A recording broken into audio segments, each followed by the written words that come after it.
Hey there, this is Real Talk Baseball and Carlos Baseball. With me is Will Power. We just want to say thank you to all the people that subscribed so far. We hit 107, and that's a big, congratulations, Will. We got 107, man. That's really good, yeah, right? man. It feels good that people are watching us, friends, family, and just people from around the country that enjoy watching baseball and just want to hear what we have to say. So thank you guys very much. Yeah. That. And if you guys can share it, 50. yeah, and if you guys can share it, we appreciate that too. And if you guys like the content, like I said, like it and subscribe. Let's get into it. National League Wild Card Series, the Brewers and Reds. It was an interesting games, man. The first game they went all the way to the 13th inning, and it was pretty intense. They didn't score any runs. That's pretty crazy. And then the second game, the Reds were just shut down. What happened to the Reds? They went into the playoffs pretty hot. Yeah, you said Brewers and Reds, but you meant Braves and Reds. Oh, Braves. Oh, yeah. I said Brewers. Oh, man. Yeah, no worries. They know what you mean. yeah, man. Really surprised because Joey Votto and Eugenio Suarez and the Tucker Barnhart, the catcher, he's a pretty decent hitter. They have a decent squad. They have a decent batting lineup, and to not score any runs against the Braves, who really only have one or two solid pitchers this season because of injuries or deciding not to play because of COVID or whatever, but it's really surprising. I was kind of expecting Trevor Bauer to come out, with guns blazing. So he did an amazing job pitching against the Braves, but the Braves did a number on the other Cincinnati Reds pitchers. So, yeah, pitching wins the postseason, and because of the Braves pitching, they ended up getting onto the next round. Yeah, and I don't know what happened to the Reds hitting. I know they were doing pretty good. I don't know. I guess it's just they just went missing. I mean, they've been to the postseason maybe once or twice in the last decade, but they never really get past the first round. And part of it is playoff experience, that they don't get enough of it. They never win the division. They're barely ever the wild card. So this year they were lucky enough because of the 16 teams to make it to the playoffs that they were actually a part of it. So who knows? Maybe next year they'll come back a little bit stronger with some playoff experience and be able to maybe not necessarily lock down the division, but depending on how the format is next year, if they still do the 16 teams or even the 8 teams, maybe they can lock down that wild card spot and make it onto the next round. Yep. And so the Braves are moving along. Let's go to the next series. Dodgers Brewers. Now I said it right. Yeah, it went as expected. Brewers really have a couple pitchers that are pretty good, which is Brandon Woodruff and who's the other guy? That was basically it. You have the bullpen. Corbin Burns. There you go, Corbin Burns. He was injured though. He was right. What's that? He was injured. Yeah, or he was on short rest or something. Oh, they decided to go with Brent Suter for Game 1, and in my eyes, this was a huge mistake. In a 3-game series, you need to go out there with your best of the best, and Brent Suter is not a best of the best. He's a guy that you kind of move into the bullpen during the postseason just so you can kind of get those 2-3 innings after a starter gets done, if he gets done early. A guy like Brandon Woodruff, if he only goes 5 innings, Brent Suter's the type of guy that can come in the 6th and 7th inning and possibly the 8th if he's still doing good, and try to shut down the opposition. But obviously Craig Hansel had some other plans, and those plans didn't really work out. But, as a Dodger fan and myself and you, we're glad that, everything happened the way that it did. Walker Buehler looked great. Kershaw looked amazing. He was, the pitcher that we've seen for the past 10 years in the regular season. He actually showed up in the postseason this time. Hopefully it just wasn't a one and done. Really hoping that he shows up good in the NLDS, NLCS, and the World Series. So we'll see what happens with those next week. And then the hitting showed up too for the Dodgers, so it all kind of helped. Even Kenley Jensen threw the first closed out the first game, and then Graterol came on the second game and closed it out. Yeah, I'm really surprised that Dave Roberts actually took the ball away from Jansen in game 2 and gave it to Graterol, the young guy, and it was a pleasant surprise. I was really happy to see Graterol come out there because he's been amazing this season, and Jansen's been kind of shaky. Now, Jansen has a low ERA and a pretty good strikeout count, but his walks and his whip is way up. Whip meaning walks hits per inning pitch. His walks are up. His hits are up. I don't remember how many games he loaded the bases and got himself out of a jam. Yeah. And closer, as the dominant closer that you've been for the past 6-7 seasons, you can't do that. You cannot load the bases almost every time you get out there. Especially in the postseason. Against the Brewers, who were the 8th seed. It's not that big of a deal. But if you're going to do that against the Padres, they're going to make you pay for that. They're called Slam Diego for a reason. You load the bases, then the next guy up, they have such a good lineup up and down that it could be a base hit, it could be a double, it could be a grand slam. And Kenley Jansen is not the guy that I want in the 9th inning anymore for the Dodgers. Unless we're up by 4 runs, then okay, leave him in. But there's too many options in the Dodgers bullpen that we can go around Jansen and just kind of save him for a different time. So you think Kenley Jansen is the bias? Remember they used to bring bias back in the days, right. And you're like, man, exactly. Why are they bringing him in? That's what he's becoming. He lost his velocity a few seasons ago, and his velocity is back up now. But his cutter doesn't cut.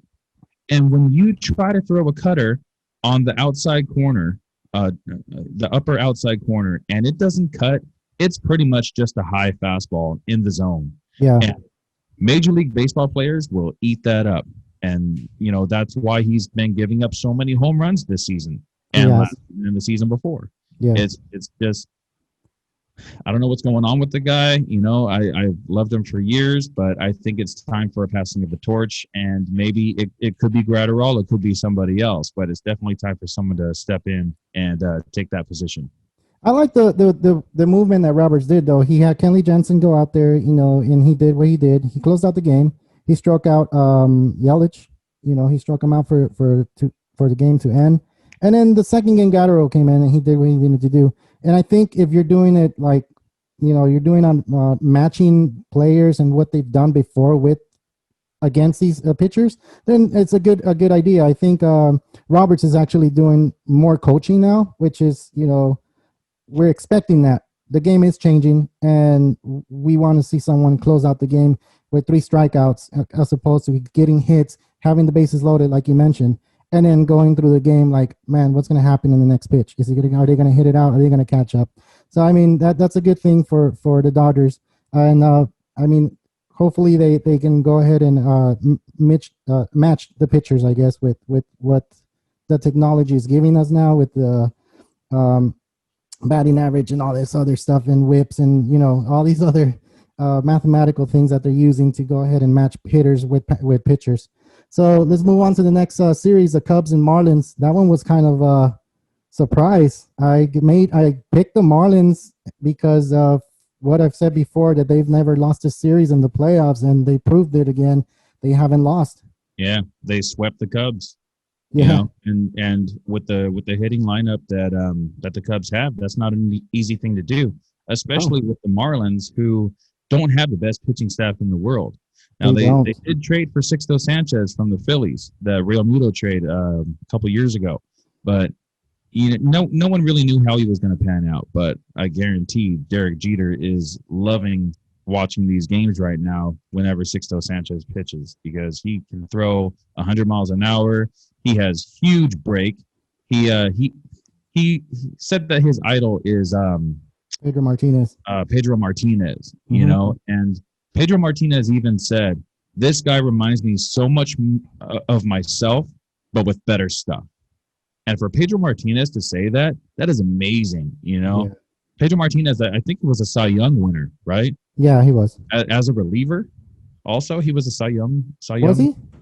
I think he won the Cy Young as a starter and a reliever. Wow. Yeah, and that's not an easy thing to do. You know, I mean, I'll double check that just to make sure. But yeah, I'm pretty sure that's what I read. But yeah, Marlins won 5-1 in the first game, and Darvish pitched great in game 2. He did. Know, the game got rained out. What was that on Thursday? Thursday, yeah. Mm-hmm.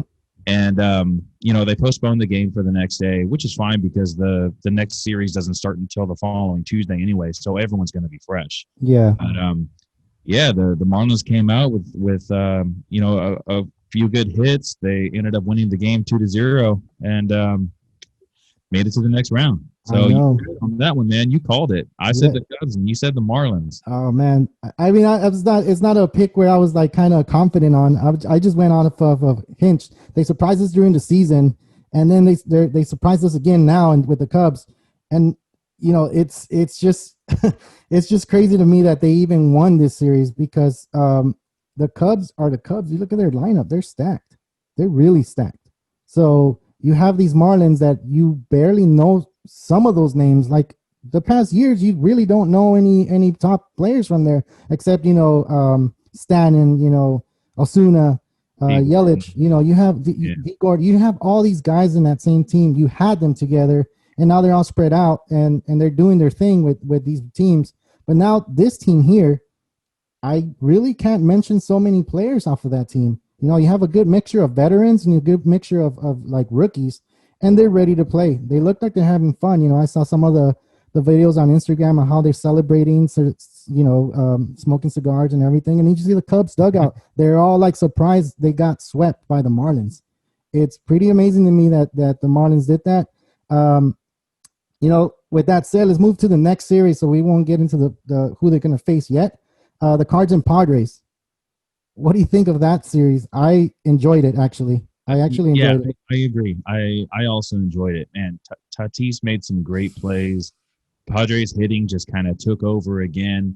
But, just like I said before, Padres pitching, they don't really have the tools to get through a 5-game series. They definitely have the tools to get through a 3-game series, But I think because it was a 3-game series and they kind of just like played their cards right because the final game it was a 1-1 tied series, and then in game 3 they had a bullpen game and they had 9 different pitchers pitch in 9 different innings. Wow, so that's amazing. That goes to show you how deep the bullpen is in the Padres rotation, but they don't have those starters. We'll see if they get Clevenger back, if they get Dinelson Met back, but really they only have just a couple other guys able to start games, and not just able to start games, but able to go at least 5 or 6 innings. It was a little scary for Padres fans and for the Padres when they first started the series. They lost that first game, and then remember they came into the second game. It was like kind of the Cards came out hitting, and they took the lead, and then out of nowhere. These guys woke up. Who woke them up? Tatis, the most exciting player in MLB right now. And then after him, Machado hit it out, and he just pumped everybody up. They hit 5 home runs in that second game after the 6th inning, I believe, right? And they took the lead, and they never looked back. And I really thought that the Padres were going to lose that game. Yeah, it looked like it. It really did look like it. And they came back and wowed everybody, Yeah. And then the third game, they took care of business with all the 9 pitchers. And, that was crazy. I did not expect that from a bullpen game. Shutting down the Cardinals. Cardinals didn't get a single run, Yeah. And, of course, you have all the San Diego Padre fans celebrating, and we'll post a video for that. That you should. You haven't gone to the playoffs since, I guess, in a while, since 2006. You haven't won a series since 1998, since the Padres went to the World Series against the Yankees. You should be celebrating. I don't know. They should be celebrating right now since we are in the pandemic. Wear your masks. If you see in this video, wear your mask and, keep social distancing. But, it's you have your right to celebrate. You're going to the next series, and since we're going to the next series, you're going to go face the Dodgers, man. What's up with that series? What do you think about that series? And do you think that series is going to be hyped like everybody says it's going to be? Because, they played each other in during the regular season. And, for me, it's just going to be super exciting. You have the most exciting team in the Padres, and then you have the best team in the Dodgers playing each other. So I think that series is the one that's going to be amplified more than any other series that we've had going so far. Yeah, I agree. Slam Diego is definitely the most exciting team this season. Yeah. Like they have so many come from behind wins, and walk-offs, and their pitching has definitely upgraded since the beginning of the season. They're getting more well-rounded, and showing what they did against the Cardinals. Now the Cardinals, they're not anything special this season, so it kind of showed me, like, for San Diego to win or to lose the first game and then come back and win the last two games.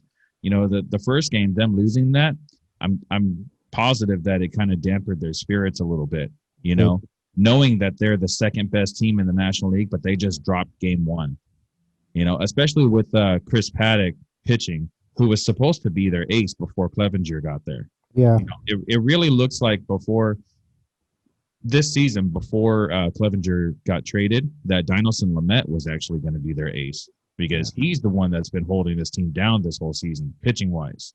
They haven't ruled him out. Just, to mention that they haven't ruled him out for the next series. They ruled him out for the Cardinal series for sure. But don't be surprised if they pull one of those, like, we just needed to have them rest a little bit, and we'll have them for this series. And if they do that, oh my God, it's going to be a crazy series. The Dodgers haven't faced Clevenger, and Lamet, of course, they faced them, and the Dodgers haven't done so good against Lamet. So I don't know if I even should ask who do you got in this series. Looking at their home road splits, the Dodgers are definitely better on the road than the Padres are on the road. And this stance, the Dodgers are going to be the home team, but they're both going to be on the road. They're going to play in Globe Life Park in Texas. Yeah. So I think the advantage there goes to the Dodgers. That because they have so many wins on the road, they already have that mentality, like, we can win anywhere. They pretty much had the same record at home that they did on the road. Yeah. No other team in baseball can say that this season. Every other team has a better record at home than they do on the road. Yeah, you're right. Yeah. You're right about that. It's like you see these pitchers from the Dodgers, and they're so accustomed to getting to the postseason that the way that Buehler pitched, the way that Kershaw pitched, the way that, even Brusdar Graterol, I feel like all that's contagious, It is. And when all these guys just have that poise and excitement, and, it consumes the clubhouse, and they just play like the Dodgers are supposed to play this season. There's a couple of guys on the team that are slacking a little bit, and one guy in particular who we're expecting to hit bat over 300, who's did it for pretty much the whole season. That's Justin Turner. He has 0 hits so far in the postseason. It was only 2 games so far, but that's the type of guy that you rely on to get on base. He's a singles and doubles machine.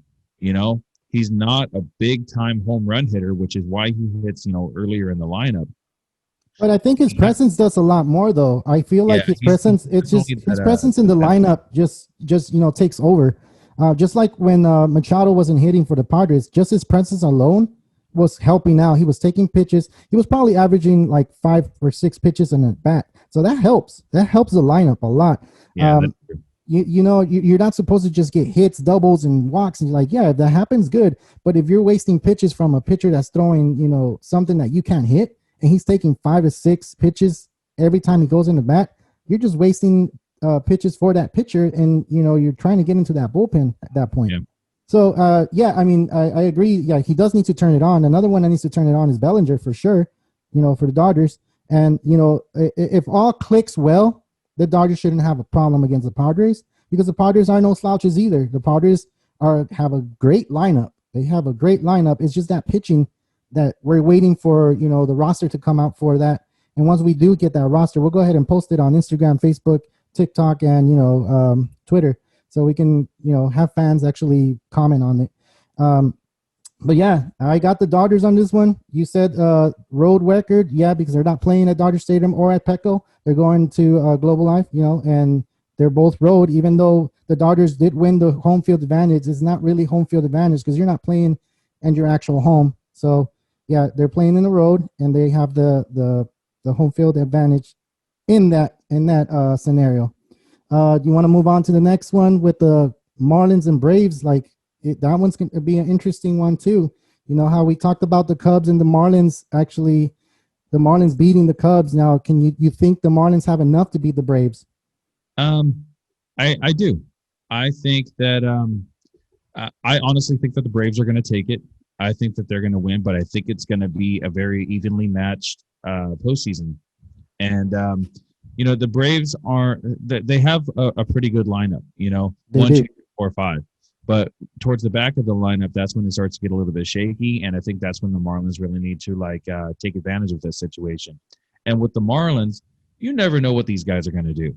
Batters 1 through 9, these guys they just always tend to surprise you. It'll be a home run out of nowhere, or it'll be a double, or it'll be a walk and then a double and a run scored. And it's like these guys are so good in the clutch. They are. They don't have the best batting averages or the best walk rates or whatever, but they always seem to do the right thing at the right time, and that's actually what you need in baseball. You do. So we always talk about hot streaks and cold streaks, and it's not even like that with the Marlins. It's just right place, right time, right moment. They have a bunch of pests.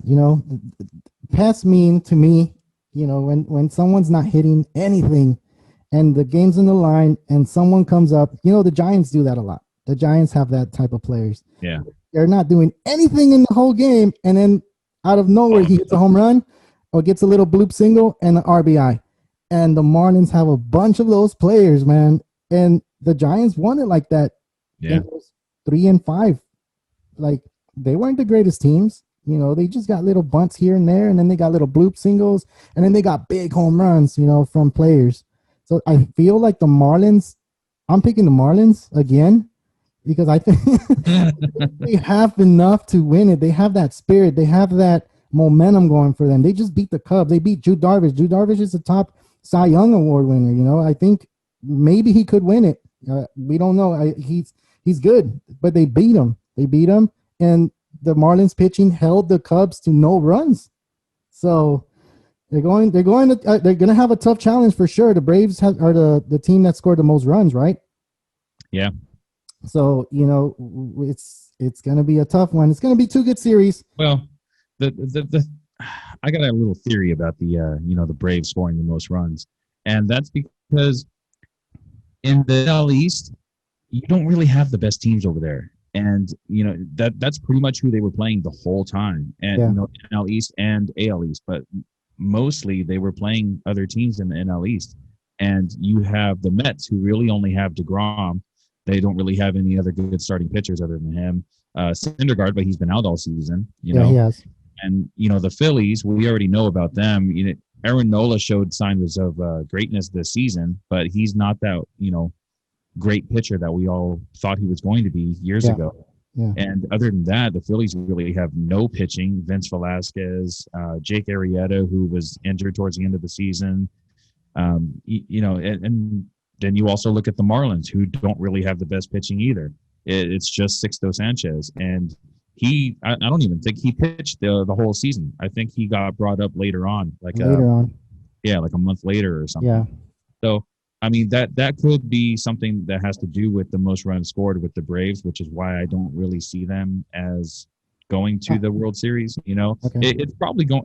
In my opinion, I think it's going to be the Braves and Dodgers in the National League Championship Series. But as you said, you think it's going to be Dodgers and Marlins. So we'll see about that. It's gonna be crazy. Both series are gonna be really crazy. Of course, I'm pulling for the Dodgers, but even if the Padres win that series, there's gonna be crazy. Even them going to the NLCS, and facing. Let's say they face the Marlins, man. Padres and Marlins, 2 exciting teams. It could happen. We're pulling for the Dodgers for sure. Don't get me wrong. And all these San Diego fans that are listening to our podcast, for sure. We do respect your team, and respect our team as well. You know, don't say that the Dodgers are trash, because they're not. And we're not saying the Padres are trash either. We're giving them the respect that they need. But looking at the numbers and everything, the Dodgers do come on top. And to me, the Marlins, just because they have that momentum, you know, all these Braves fans, I have a lot of Braves fans that are looking at this, and I got a lot of friends that are Braves fans. I'm not saying that the Braves don't have a good team. It's just the Marlins, to me, they have that momentum going for them. And that's what got them their World Series titles in 97 and 2003. So maybe this year it could be the same thing. You know, the Marlins started doing it right because they're somewhat of a young team, and the Padres are somewhat of a young team also. You know, they haven't been around as long as these other teams like the Yankees and the Dodgers and the Reds. You know, and you know, in the beginning stages of their like birth as a team, the Marlins actually started, you know, doing some good stuff, which is why they won the World Series twice, you know. But San Diego, they're still one of those teams that haven't won a World Series yet. And partly because they're somewhat of a new team. I think they got started like in the 70s or something. And, you know, the Padres owners or, you know, whatever it may be, it just hasn't been their time yet, you know, and it really seems like they're primed to get to that spot. And honestly, a city like San Diego, who just lost the Chargers, who only have the Padres now, this is going to be their team that city roots for. You know, there's probably still some Chargers fans all over San Diego, but you know, San Diego doesn't have a basketball team, you know. And I'm not sure if they have a soccer team because I don't really follow soccer too much. But I don't think they have a hockey team, or you know, it's not a big sports city, you know. And I think this is going to be really good for the city. I think it's going to be really good for the Padres because the Padres don't have the biggest fan base because you know San Diego is somewhat of a small city, and I think it's going to be good for the city in general to generate some more revenue, to get some more fans. You know, guys like Tatis and guys like Machado and Hosmer and Will Myers, these are the guys that people are going to be buying the jerseys of, you know, and you're going to see that around San Diego a lot more. And you're probably going to see that in your area too, around the LA area, because there are some fans that moved from San Diego to LA and, you know, they kind of trickled up. And, you know, I'm glad to see this for San Diego. I'm glad to see the excitement coming from them, coming from the fans. I see a lot of people posting on this the Padres Facebook, on their Instagram. You know, they're so excited this season, and they're finally giving them something to be excited about. That is, you know, because it's been too long since the Padres have actually done something. And then the number one thing that I always hear from Padres fans is the owners don't do this, the owners don't do that, and they're finally making moves. You know, they made the James Shields and Tatis trade, and they traded for Clevenger. You know, they're starting to put all these pieces together. They signed Will Myers, you know, after Will Myers left, what was it, Texas? No, he was in Tampa Bay. Oh, that's right. Yeah. So yeah, you know, so it looks like they're trying to move in the right direction. It started with Myers, and then it was Hosmer, and then it was Machado, and it's an exciting time for the National League West right now. You know, it is. And I'm happy to see all this. It's nice to see the Dodgers actually have some competition. It used to be the Giants, and it was kind of the Diamondbacks and kind of the Rockies, you know. But now you can actually see legitimacy from the Padres. Yeah. All right. You know, we already gave you our predictions. I just want to say this: go Dodgers, all the way. You know, I gotta say it. You know, well, you got to say it too, man. Come on. Go Dodgers. I know we talk good about every team, but go Dodgers. Hopefully we come on top on this series, and hopefully our picks will come up on top. You know, you pick the Braves, I pick the Marlins. You know, we'll discuss that once the series over. I'm Carlos Baseball, and this is Will Power signing out. See you guys.